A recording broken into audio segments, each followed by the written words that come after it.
Hello everyone, it's me जगत अनि आज चाहिँ हामी हाम्रो कलेजको एक्जिबिसनमा आएको छौँ। अनि हाम्रो एक्जिबिसनमा चाहिँ अटोमोबाइल र मेकानिकलको बारेमा चाहिँ धेरै कुराहरू चाहिँ एक्जिबिट गरेको छ। अनि के कुराहरू चाहिँ त्यहाँ एक्जिबिट गरेको छ त्यो चाहिँ म सक्दो चाहिँ देखाउने कोसिस गर्नेछु। अनि तपाईँहरू चाहिँ यो च्यानलमा नयाँ हुनुहुन्छ भने च्यानललाई सब्सक्राइब चाहिँ गरिराख्नु होला, किनभने मेरो यो च्यानलमा चाहिँ डकुमेन्ट्री टाइपको भिडियोहरू पनि र यस्तो नयाँ कुराहरू एक्सप्लोर गरेको भिडियोहरू चाहिँ आइराख्ने छ। त्यही तपाईँहरू नयाँ हुनुहुन्छ भने मेरो यो च्यानललाई चाहिँ सब्सक्राइब गरिराख्नु होला है त। ओके, अब हामी तल जान्छौँ। अहिले चाहिँ म क्लासरुममा छ। तल चाहिँ के कुराहरू चाहिँ एक्जिबिट गरेको छ त्यो कुराहरू चाहिँ म देखाउने कोसिस गर्नेछु।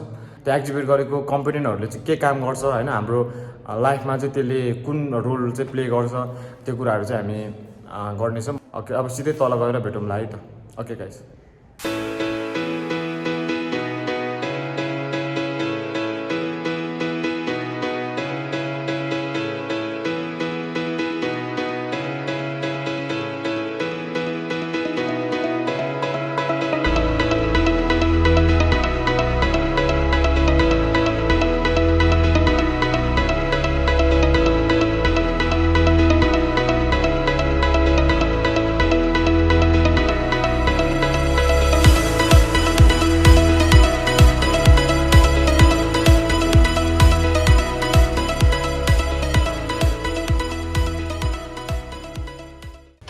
Yo guys, this chair is made by my friend Dr. Tamang and his group.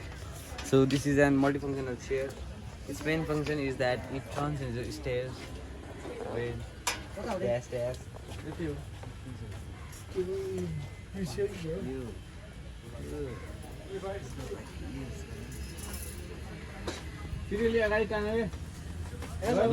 Some books like here. Yes.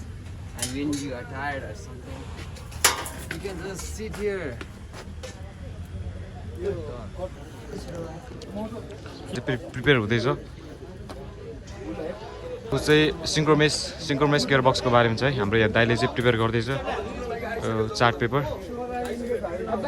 सबै चाहिँ present by Abhishek Thakur, Jagat Tamang. Introduction, main component of the mechanism and how it works सबै छ है।